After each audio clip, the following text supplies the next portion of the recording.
Isabelle Godin-Loriot, quels sont les risques pour les femmes enceintes?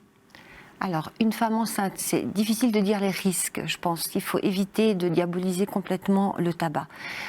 Effectivement, quand une femme est enceinte et qu'elle fume, elle peut avoir un risque accru de retard de croissance intra-utérin, elle peut avoir des saignements, etc., un peu plus abondamment. Il peut y avoir plus de risques de grossesse extra-utérine. Pour les enfants, il peut y avoir effectivement plus de risques, éventuellement, on dit de mort intra-utérine ou de... Mais ce serait trop facile si c'était tout à cause du tabac. Donc je pense qu'à partir du moment où une femme enceinte a le déclic de vouloir changer sa consommation, il faut à tout prix l'aider, ne pas diaboliser, parce que ce serait trop facile. Et je pense que ça, c'est très important dans le message à donner. Alors justement, Carolina était tout à fait consciente de ces risques. Elle a décidé de vous appeler pour que vous l'aidiez à arrêter de fumer. Voici son... Grégoire Vito, une question pour vous. La nicotine en soi, c'est pas nocif. Qu'est-ce qui est vraiment nocif dans la consommation de cigarettes? Alors, il faut que je nuance un tout petit peu. La nicotine, c'est une puissante substance psychoactive, donc c'est ce qui rend dépendant quand on la consomme. Donc on ne peut pas dire qu'elle est pas problématique en soi, c'est ce qui crée la dépendance. Et puis, c'est aussi quelque chose qui est à déconseiller fortement pour les jeunes. Hein. Quand on est jeune, qu'on a le cerveau qui est en pleine maturation, s'il apprend à fonctionner avec des substances psychoactives, les risques de devenir dépendant plus tard sont plus élevés, le risque de développer des comportements de type addictif sont plus élevés. Ce que vous avez dit, c'est juste pour les fumeurs adultes qui souhaiteraient arrêter de fumer. Leur problème de santé, il n'est pas lié à la nicotine, il est plutôt lié à la façon de la consommer. Et on sait qu'il y a des consommations plus ou moins à risque selon le mode, donc le pire étant le tabac fumé. Ça passe ensuite par toutes sortes d'autres formes, comme la cigarette électronique ou la vaporette. Et puis ça peut aller jusqu'au tabac oral aussi, le snus qui se met dans la bouche. Et aucune de ces consommations n'est sans risque, mais les risques sont divers en fonction du mode de consommation. Catherine Abul, le site Stop Tabac, entre autres, liste très bien les risques qui sont liés à la consommation de tabac. Quelles sont les inquiétudes que rencontrent les personnes lorsqu'elles vous appellent, qui veulent arrêter de fumer? Elles vous disent « Bonjour, j'aimerais bien arrêter de fumer, mais... » J'arrive pas. Ouais. Et ça veut dire ils ont essayé, ils ont échoué. Peut-être ils ont seulement essayé une fois. Et... l'expérience était l'enfer et il ne veut pas revivre ça. Et même quand il a rechuté après quelques années, ils ont perdu la confiance en soi. Et il ne faut pas sous-estimer cette crainte d'échouer. Hein. Et c'est dommage parce qu'on sait, si on fait beaucoup de tentatives d'arrêt, ça rend à la réussite. Alors ça vaut la peine de même faire une trentaine de tentatives d'arrêt. Alors échouer, c'est dans ce processus d'arrêt la règle et pas l'exception. C'est beau ce que vous dites. D'ailleurs, Carolina le dit très bien dans le reportage. Hein, elle a rechuté plusieurs fois. Isabelle Godin-Loriot, Carolina, lorsqu'elle nous parle de vous, elle parle de vous comme son ange gardien. Donc c'est dire que c'est un bel hommage à votre travail. Elle a rechuté plusieurs fois. Oui, alors... Moi, j'étais l'accompagnatrice. Je pense que la personne, c'est la personne concernée, c'est elle qui gère.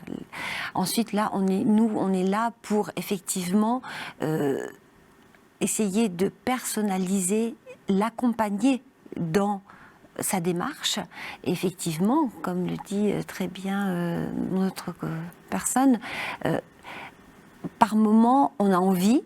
Et puis, tout à coup, on a l'impression qu'on n'est pas capable.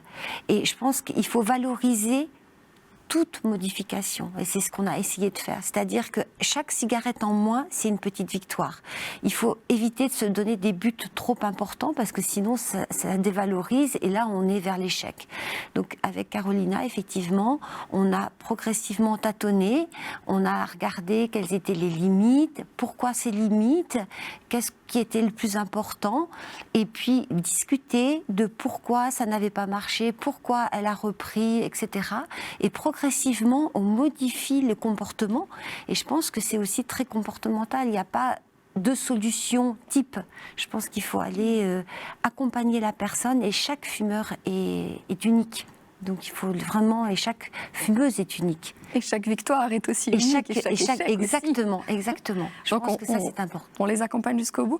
Catherine Abul, je reviens sur vous. Les personnes vous appellent en général à partir d'un certain âge, donc c'est plus après 40 ans. Pourquoi ? Alors, les gens qui sont, la plupart des gens sont entre 22 et 44. Oui. Et je crois, quand ils sont plus jeunes, on risque de les perdre.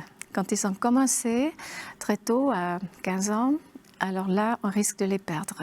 Et après, ils recommencent à nous appeler à partir de 20 ans.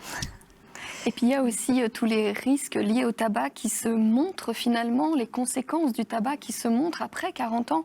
Donc c'est pour ça que vous avez aussi beaucoup d'appels de personnes qui ont plus de 40 ans. Bien sûr, bien sûr. Il y a des gens qui souffrent des conséquences au niveau cardiovasculaire ou des problèmes avec la respiration très souvent, ou du cancer et autres problèmes. Alors, c'est après des décennies d'avoir fumé, on se rend compte qu'il faut faire quelque chose, où le médecin dit maintenant il faut arrêter. Mais il y a aussi des jeunes gens, à partir de 20 ans, qui sont arrêtés de faire du sport parce qu'ils n'ont pas assez de souffle. Ouais. Catherine Abul, est-ce que vous préconisez parfois, lorsqu'on veut arrêter de fumer, de passer par les cigarettes électroniques, sans passer par les puffs, mais plutôt les vaporettes plus classiques ? Oui, les vaporettes avec du liquide. Aujourd'hui, il faut tout expliquer à fond, parce que parfois les gens parlent de la cigarette électronique, mais au fond, ils parlent du tabac chauffé. Et ils pensent que ça aide à arrêter de fumer, ils se trompent. Et alors, dans certains cas, il faut presque recommander la cigarette électronique. Alors, s'il y a quelqu'un qui a des troubles de maladie assez forts, qui fume beaucoup et qui vit dans des circonstances très difficiles, qui n'a pas la force de faire un changement, alors là, au moins, on peut minimiser les risques. Mais il y a aussi des personnes qui sont justement pas motivées.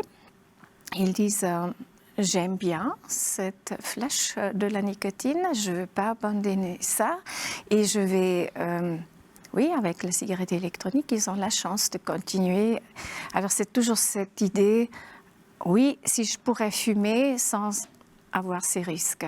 Alors pour ces gens-là, oui, ça peut être une possibilité, mais je dis toujours, il faut aussi avoir la vision de sortir aussi de la consommation de la cigarette électronique. Bon, après, il y a d'autres moyens. Il y a par exemple les patchs, comme on a entendu Carolina, vous l'aviez beaucoup aidé avec les patchs.